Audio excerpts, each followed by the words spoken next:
Liquor scam వ్యవహారంలో తవ్వే కొద్దీ కొన్ని అవినీతి లీలలు గతంలో జరిగిన జల్సాలు వెలుగులోకి వస్తున్నాయా, లేదంటే ఇటువంటి వాటిని తవ్వి తీసి ప్రజలకు చూపించే ప్రయత్నం చేస్తున్నారా? తాజాగా ఇప్పుడు రోజుకొక అంశం. మొన్న దుబాయ్ అన్నారు, అంతకుముందు బంగారం అన్నారు, ఆ తర్వాత తాడేపల్లిలోనే కొన్ని భవనాల్లో డబ్బులు దాశారని గుర్తించారు. మధ్యలో మొన్న 11 కోట్ల రూపాయలు రాజ్ కసిరెడ్డికి సంబంధించిన ఒక ఫామ్ హౌస్లో దొరికినాయి అన్నారు. రకరకాలు. ఇప్పుడు తాజాగా A34కి సంబంధించిన వెంకటేష్ నాయుడు అనే ఒక వ్యక్తి, ఆయన బాగా జల్సాలు చేశాడు ఇదే డబ్బుతో. తమన్నాతో తిరిగాడు, ఇంకొకరితో తిరిగారు, ఫ్లైట్లో విమానాల్లో తిరిగారు. ఇవన్నీ ఆ వీడియోలు, ఆ ఫోటోలు అయితే బయటకు తీసుకొస్తున్నారు. వాస్తవానికి ఇదే సమయంలో తాజాగా నిన్న ఇప్పటివరకు తెలుగుదేశం పార్టీయే ఈ లిక్కర్ స్కామ్ వ్యవహారం జగన్ మీద రుద్దుతుంది అనుకుంటారనే ఏమో.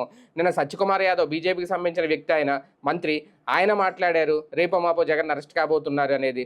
అలాగే జనసేనకు సంబంధించిన కందులు దుర్గేష్ కూడా మాట్లాడారు. అంటే అన్ని పార్టీలు కూడా మేము మొత్తం జగన్ అరెస్ట్ కాబోతున్నారు అనే ఒక సంకేతం. దాదాపుగా ఇంకా దగ్గరికి వచ్చేసినాయి, బలమైన ఆధారాలు దొరికేసినాయి, సరైన ఆధారాలతో సిట్టు ముందుకు వెళ్తోంది, ప్రూఫ్స్ దొరికేసినది. ఏం జరగబోతోంది, ఇక జగన్ అరెస్ట్ రేపో మాపో అనుకుంటున్న టైంలో ఇలాంటి, అంటే జగన్ కూడా తెలుసో లేదో నిజంగా ఎంతమంది జల్సారాయళ్ళు ఉన్నారు వైసీపీ హయాంలోనే, ఇప్పుడు అవన్నీ సిట్టో లేదంటే ఈ పత్రికలో చూపించే ప్రయత్నం చేస్తున్నాయా? ఇది అంశం మీద చర్చించే ప్రయత్నం చేద్దాం.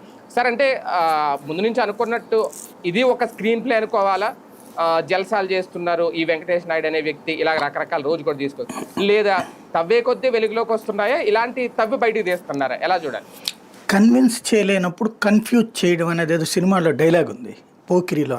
రౌండ్ అప్ చేసి కన్విన్స్ చేయలేనప్పుడు ఇప్పుడు కన్ఫ్యూజ్ చేస్తుంటారు అనమాట. ప్రాక్టికల్గా కుంభకోణం జరగలేదు అని చెప్తే అంతకంటే తలతెక్కేం ఉండదు. రాజకీయాల్లో ఓ ప్రభుత్వాలు తీసుకునే చర్యల్లో ప్రజలు ఒకటి ఫిక్స్ అయిపోయారు, డబ్బులు తింటారు అని. ఎక్కువ తిన్నారా, తక్కువ తిన్నారా? అది కూడా ఎక్కువ తిన్నందుకు ఎక్కువ కోపము లేదు, తక్కువ తిన్నందుకు తక్కువ కోపము లేదు. తమను ఇబ్బంది పెట్టకుండా ఉంటే చాలు అనేటటువంటి రూట్లో ఉన్నారు ప్రజలు. అంటే మమ్మల్ని నేరుగా దోచుకోకుండా ఉంటే చాలు అనేటటువంటి రూట్లో ఉన్నారు. అయితే ఇక్కడ మరి రాజకీయం ఎట్లా నడుస్తుంది? రోజు కాలక్షేపం కావాలి కదా. రెండవది, మన దగ్గర తప్పుని చర్చ జరగకుండా ఉండాలంటే ఇంకొక వైపుకి డైవర్ట్ కావాలి. ఇవాళ ఒక బెల్ట్ షాప్ దగ్గరికి వెళ్ళినటువంటి వ్యక్తి మద్యం బాటిల్ని ఎంఆర్పి రేటు మీద 20 రూపాయలు ఎక్కువ కొనుక్కుంటున్నాడు, 10 నుంచి 20 రూపాయలు ఆ ఏరియాని బట్టి. ఇది ఖచ్చితంగా పెద్ద దోపిడీ. ఎంఆర్పి మీద ఎక్కువ రేటు, ఇది ఖచ్చితంగా ప్రజలు చర్చించుకుంటారు కదా. ఈ చర్చ జరగాలంటే, ఈ చర్చ ఆగాలంటే జగన్ గారు విపరీతంగా తినేసాడంటరా అని రావాలి. జగన్ గారు తినదాంతో పోల్చుకుంటే 20 రూపాయలు ఏముందిరా అనేటటువంటి మాట రావాలి. అట్లాగే మన ఇంటి సందు మొదట్లో లిక్కర్ షాపు, అది స్కూలు, గుడి, బడి ఇట్లాంటి సంబంధం లేకుండా నడిచిపోతున్నాయి. చివరికి కొన్ని చోట్లన మహిళలు ఇబ్బంది పడి ఉద్యమిస్తే ఎక్సైజ్ అధికారులు తిట్టిన సందర్భాలు ఉన్నాయి. వాళ్ళు డబ్బులు పెట్టి కొనుక్కున్నారు, మీరేం చెప్పేది పోండి అని. అలాంటి చోట్ల ఆ మహిళల కోపం లేదా ఆ ప్రజల కోపం ప్రభుత్వం మీదకి రాకుండా ఉండాలంటే డైవర్ట్ అవ్వాలి. అరే వాళ్ళు కుప్పలు తినేశారంటారా, వాళ్ళతో పోల్చుకుంటే ఇప్పుడు కరెక్ట్గా నడుస్తోందిరా. ఇంకొకటి, అప్పట్లో ప్రపంచ ఆరోగ్య సంస్థ నిబంధనల ప్రకారం మద్య వినియోగం తగ్గాలంటే బ్రాండెడ్ అలవాటైన మద్యం వాడకూడదు. అంటే నిరంతరం తాగే మందు వాడకూడదు. ఇప్పుడు మీరున్నారు, తలనొప్పిగా ఉందనుకోండి, అలా టీ తాగొద్దాం పదబాస అంటాం, వెళ్ళొస్తాం మనం.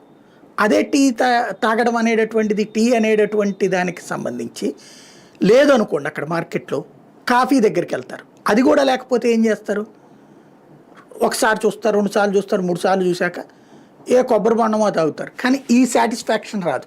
బట్ ఈ టీ అలవాటు క్రమంగా దూరం అవుతుంది.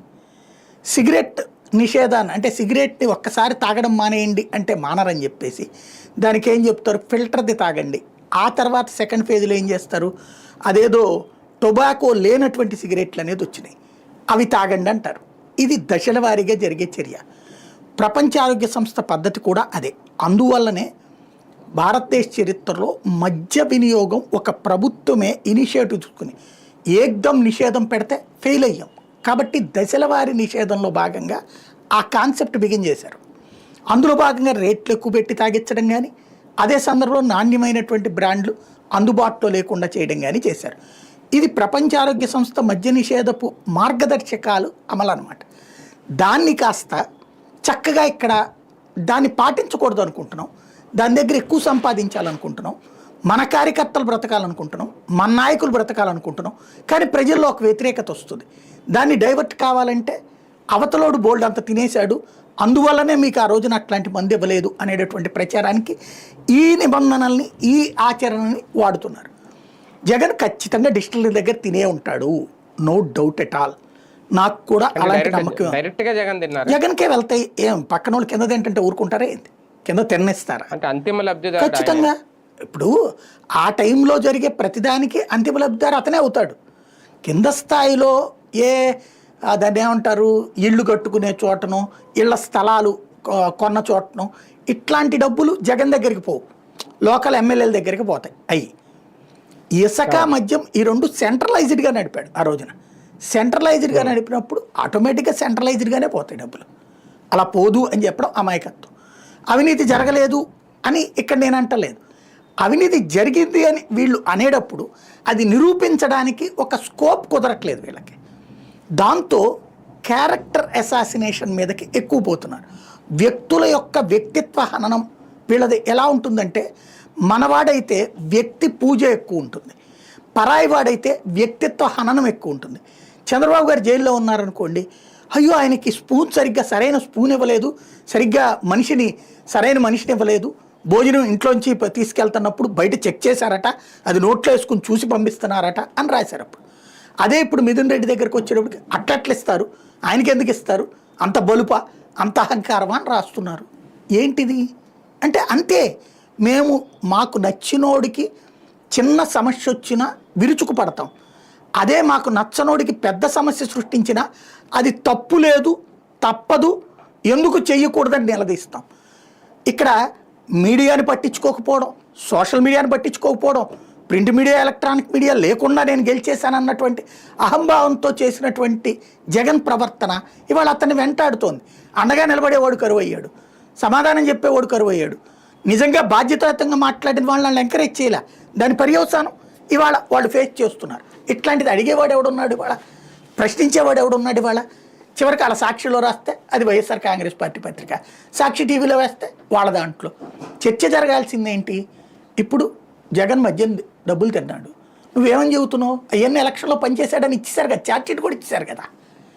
ఇంకోటి, అన్ని ఎలక్షన్స్లో పంచితే వాడెవడో గొట్టంగాడు విమానాల్లో ఎట్ట తిరుగుతాడండి? అతను ఒక వ్యాపారస్తుడు, గొట్టంగాడు అనే రకం చూపెడుతున్నారు వీళ్ళంతా. ఇవాళ బాలాజీ గోవిందప్ప, మిథున్ రెడ్డి, లేకపోతే రాజకేశి రెడ్డి, వీళ్ళందరూ ఇంతకుముందు చేతిలో 10 పైసలు ఉండేది కాదు, బిచ్చగాడు సినిమాలో బిచ్చగాళ్ళలాగా ఎత్తుకుంటా ఉండేవాళ్ళు. ఆ తర్వాతన వీళ్ళందరూ కూడా ఈ మద్యం వచ్చేటప్పటికి అకస్మాత్తుగా 100 కోట్లు 1000 కోట్లు వచ్చేసేసి లగ్జరీస్ మెయింటైన్ చేస్తున్నారని సాధారణ పేద తాగుబోతుని నమ్మించే ప్రయత్నం చేస్తున్నారు.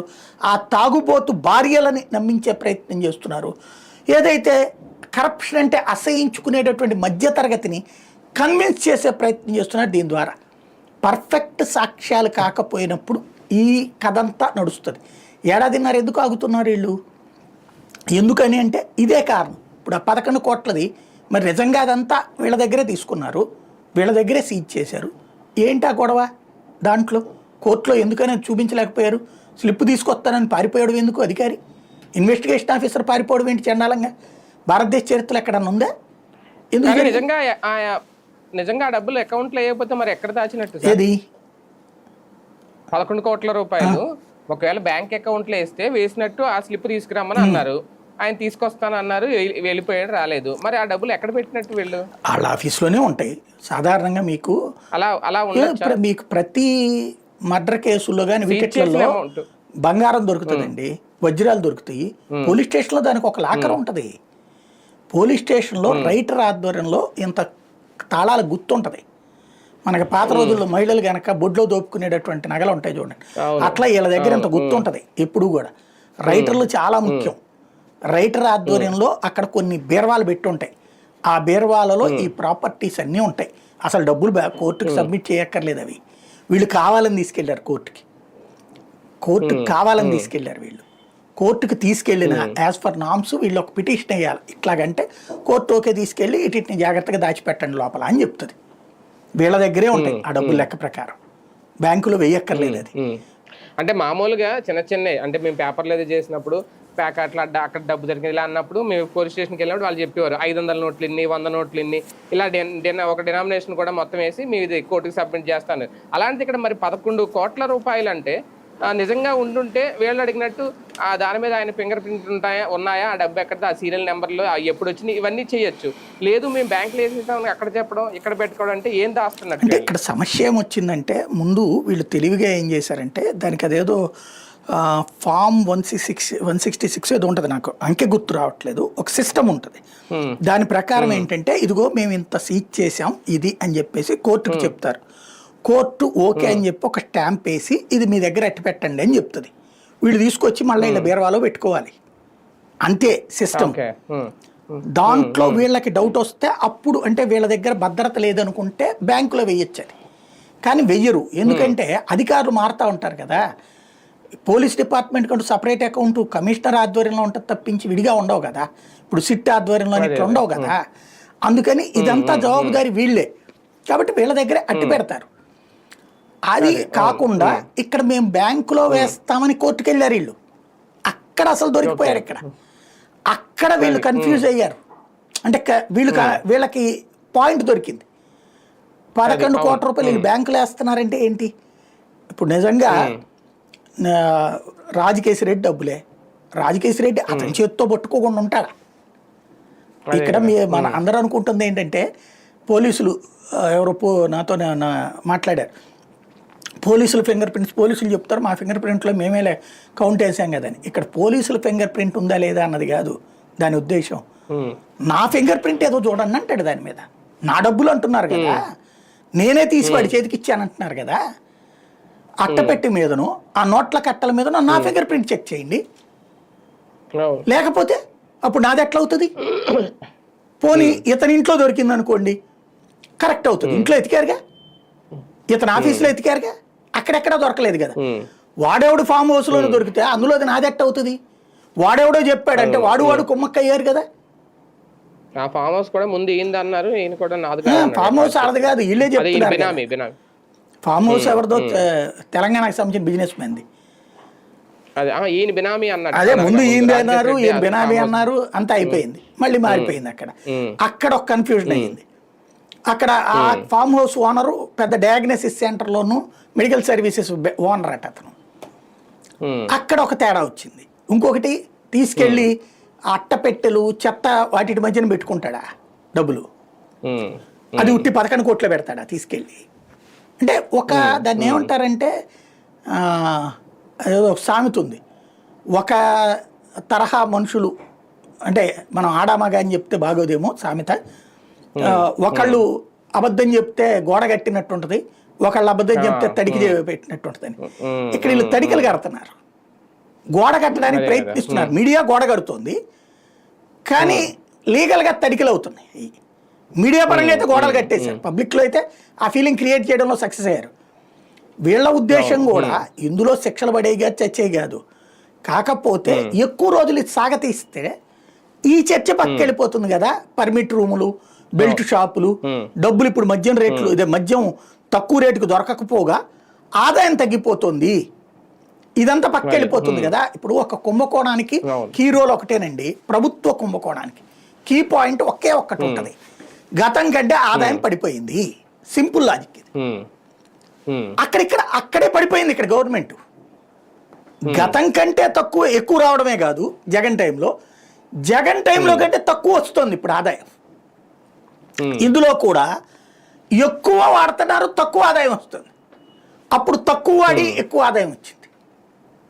అంటే ఎక్కడ తేడా వచ్చింది? ఇది ప్రభుత్వ ఆదాయం గడ్డి కొట్టిందనే కీలకమైనటువంటి సిట్ యొక్క ప్రధాన అభియోగం కొట్టుకుపోయిందిగా. అక్కడ ఢిల్లీ కుంభకోణంలో ఆదాయం పడిపోయింది, ప్రభుత్వానికి నిరంతరం వచ్చే ఆదాయాన్ని పెంచుతానని ఆ పాలసీ పెట్టాడు కేజ్రీవాల్, కానీ ఆదాయం పడిపోయింది. ఆ కారణంగా బుక్ అయ్యాడు. ఇక్కడ ఆదాయం పెరిగింది, పైగా ఈ ఏడాది కాలంలో కూడా అంతకంటే డబుల్ తాగుతున్నారని చెప్పి 20% 50% తీరా చూసి ఆదాయం తగ్గింది. అంటే అప్పుడు పాలసీ ఏది ఫెయిల్యూర్ ఏది సక్సెస్ అయినట్టు?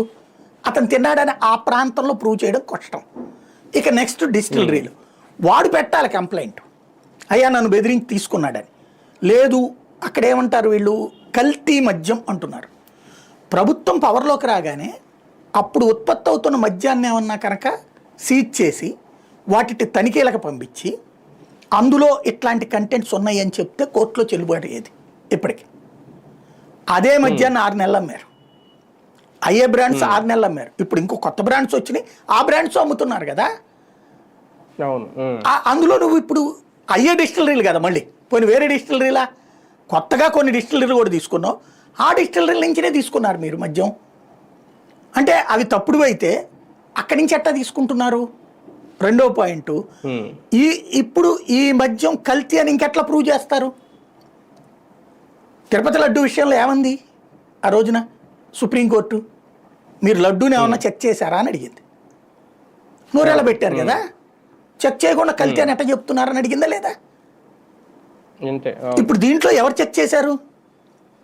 పేపర్లో ఈనాడు జ్యోతి చెప్తే కల్తీ అయిపోదు కదా బేసిక్గా.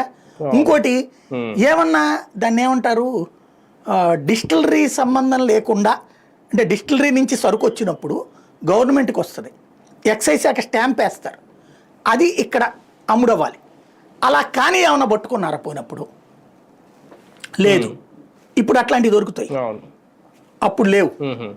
వీళ్ళు రాగానే గబక్కని షాపుల్లో చూడాలి కదా, అవి ఏం పట్టుకోలేదు కదా. మరి ఇంకా కల్తీ అని ఎలా ప్రూవ్ చేస్తారు వీళ్ళు? కాబట్టి అది కొట్టుకుపోయింది. అంటే సిట్ కుంభకోణానికి మూలమైనటువంటిది ఈ రెండు.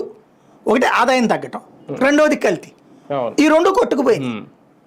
వీళ్ళ ఉద్దేశం కూడా లిక్కర్ని ఏదో అడ్డుపెట్టేసేసి ఏదో జరిగిపోవాలని కాదు. ఒకటి జగన్ని లోపలేయాలి, వాళ్ళ నాయకులందరినీ దీంట్లో బెదరేయాలి, పబ్లిక్లో చర్చ దాని వైపు నుంచి, అంటే వీళ్ళు దోచుకునే దాన్ని వాళ్ళ వైపుకి డైవర్ట్ చేసేయాలి. వీటన్నిటికంటే కూడా నెలల తరబడి ఏళ్ల తరబడి కథలు రాయడానికి ఒకటి కావాలి. అంటే తాగుబోతుల్ని మానసికంగా సంతృప్తి పరిచిన అధికారంలోకి వచ్చారు. వాళ్ళు తాగినప్పుడు ఏందన్నా 20 రూపాయలు డబ్బులు ఏందన్నా, ఈ పెంచడం ఏందన్నా అని అనకుండా వాడు మందు కొట్టాక నా కొడుకు జగన్ గారు తినేసిన దాంతో పోల్చుకుంటే 20 రూపాయలు అంటారా, ఏముంది మనం ఈడితే ఊస్తే అంత అంటే అయిపోద్దిగా. ఇంకో తాగుబోతు ఆ మాట మాట్లాడతాడు, ప్రభుత్వ అనుకూల తాగుబోతు, ప్రభుత్వ వ్యతిరేక తాగుబోతు ఇట్లా మాట్లాడతాడు. సింపుల్. అంటే తాగుబోతుల్ని సైకలాజికల్గా మన కంట్రోల్లోనే ఉంచుకోడు. వాళ్ళు ఇళ్లలో వాళ్ళు ఇప్పుడు ఎదవరకటితో పోల్చుకుంటే ఎక్కువ తాగుతున్నాడు మొగుడు. వాళ్ళని జగన్ గారి తినదాంతో పోల్చుకుంటే అప్పుడు చాలామంది చచ్చిపోయారంట. ఇళ్ళోళ్ళందరూ బతికే ఉన్నారు, అప్పుడు బతికొండ పట్టింది కదా ఇప్పుడు తాగుతుంది. కానీ ఆ ఏరియాలో చచ్చిపోయిన వాళ్ళందరూ అందుకే తాగి చచ్చిపోయారట. అదే ఇప్పుడైతే కనుక హెల్త్ డ్రింక్ ఇది నన్ను అడిగితే ఎవరన్నా ప్రజా ప్రయోజన వ్యాజ్యం వేయాలి హైకోర్టులో. ఆంధ్రప్రదేశ్లో ప్రసారం అయ్యే ప్రతి తెలుగు సినిమా మీదన ముందుది తీసేయాలి. ఏది మద్యం ఆరోగ్యానికి హానికరం, మద్యం తాగడం వలన శరీరంలో అయ్యి వస్తాయి చచ్చిపోతారు, రోగాలు వస్తాయని చెప్తున్నారు కదా. ఆంధ్రప్రదేశ్లో మద్యం ఆరోగ్యకరం, ఇతర రాష్ట్రాలతో పోల్చుకుంటే చక్కగా ఉండును, హెల్త్ డ్రింకు, ఇక్కడ ఎలాంటి ప్రాబ్లము లేదు, 1-2 బాటిల్ ఎక్కువ తాగవచ్చును, ఇక్కడ తాగడం వల్ల ఆరోగ్యం మెరుగుపడును అని పెట్టిస్తే సరిపోతుందేమో. ఎందుకంటే వీళ్ళు రాస్తున్న వార్తలు ఎట్లా ఉన్నాయి, ఆరోగ్యానికి హానికరం అని కాదు, ఆరోగ్యంగా ఉంటున్నారట ఇది తాగాక. నాణ్యమైన మందు ఆరోగ్యకరమైనటువంటిది అంట. మద్యంలో ఆరోగ్యకరమైంది అనేటువంటిది కొత్తది వింటున్నాం మనం. కాబట్టి ఈ కాన్సెప్ట్లో నుంచి రేపొద్దున అది కూడా ఎవరైనా పిల్లేస్తే పోతుందేమో. సార్ ఒకటి నిన్న అంటే భారతీయ జనతా పార్టీకి సంబంధించిన మంత్రి ఆయన సత్యకుమార్ యాదవ్, ఆయన జనసేనకి సంబంధించిన కందులు దుర్గేష్ వీళ్ళిద్దరూ కూడా మాట్లాడారు. జగన్ అరెస్ట్ అయిపోతారు, సరైన బలమైన ఆధారాలు దొరికినాయి అనేది. అయితే వీళ్ళిద్దరూ మాట్లాడిన తర్వాత అనిపించింది ఏంటంటే, ఒకవేళ ఇప్పటివరకు లిక్కర్ స్కామ్ అనేది ఓన్లీ తెలుగుదేశం పార్టీ మేము ఒక్కళ్ళమే పోరాటం చేస్తున్నామా, మీరు కూడా మాట్లాడండి అని చెప్పి మొత్తం 3 పార్టీలు దిగినాయా జగన్ మీద దాడికి అనేది ఒకటి. రెండోది పార్థసారథి గారు మాట్లాడినప్పుడు కొత్త అంశం, అంటే జనాలకి టచ్ అవ్వట్లేదేమో, సెంటిమెంట్నే ఏమన్నా రీచ్ చేయాలనుకున్నారేమో. జగన్ టైంలో కల్తీ మద్యం అమ్మేశారు, దానివల్ల 30,000 మంది చనిపోయారు, దాదాపు 1,200 మంది సూసైడ్ కూడా చేసుకున్నారు ఆ మందు తాగి పిచ్చెక్కిపోయి అని ఒక కొత్త అంశం. అంటే ఇక్కడ కూడా మరొక డైవర్షన్, జనాల్లో సెంటిమెంట్ రేకెత్తించే ప్రయత్నం ఏమన్నా మొదలు పెట్టబోతుంది. అయ్యి రొటీన్గా చేస్తూనే ఉన్నారు చాలా రోజులు ఉండేది. అప్పుడు చచ్చిపోయిన వాళ్ళందరూ దీనివల్లే, బతుకున్న వాళ్ళందరూ మరి ఆరోగ్యకరమైనటువంటి మందుతోనా అప్పుడు. అదొకటి మాట్లాడుతూ ఉంటాను. నేను చెప్పాను కదా, వాళ్ళ చేతిలో మీడియా ఉంది, వీళ్ళేమో మీడియాని ఎంకరేజ్ చేయాలి. కాబట్టి వాళ్ళు ఇష్టం వచ్చినట్టు ఏమైనా మాట్లాడచ్చు. రెండోది మీరు అన్నట్టు వీళ్ళిద్దరూ మాట్లాడింది ఏంటి అంటే, ఎందుకంటే నాకు అనిపించింది అయితే మొన్న అనుకుంటా కదా ఈ వెంకటేష్ నాయుడుది వీడియో ప్రొజెక్ట్ చేసింది. అదేంటి కోర్టులో వీళ్ళు డిఫెన్స్లో పడ్డప్పుడు వెంకటేష్ నాయుడు వీడియో ద్వారా అఫెన్స్లోకి తీసుకొచ్చారు పబ్లిసిటీ పరంగా. అయితే దానికి వెంటనే వీళ్ళు కౌంటర్ చేసుకొచ్చారు వైసీపీ వాళ్ళు. ఏంటది, ఆ వెంకటేష్ నాయుడు వెంకయ్యనాయుడు దగ్గర నుంచి, పెమ్మసాని చంద్రశేఖర్ దగ్గర నుంచి, కిషన్ రెడ్డి దగ్గర నుంచి, అతని పేరేంటి రామ్మోహన్ నాయుడు, అందరితో ఉన్న ఫోటోలు. ఇక్కడ చివరిన నాయుడు వచ్చింది నెంబర్ 1. రెండోది అటు జనసేన నాయకులతో కూడా ఉన్నాడు అతను, ఈవెన్ కేటీఆర్తో కూడా ఉన్నాడు.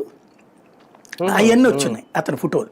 అవి వీళ్ళు ప్రొజెక్ట్ చేశారు, బీజేపీ వాళ్ళతో వీళ్ళతో కూడా ఉన్నాయి.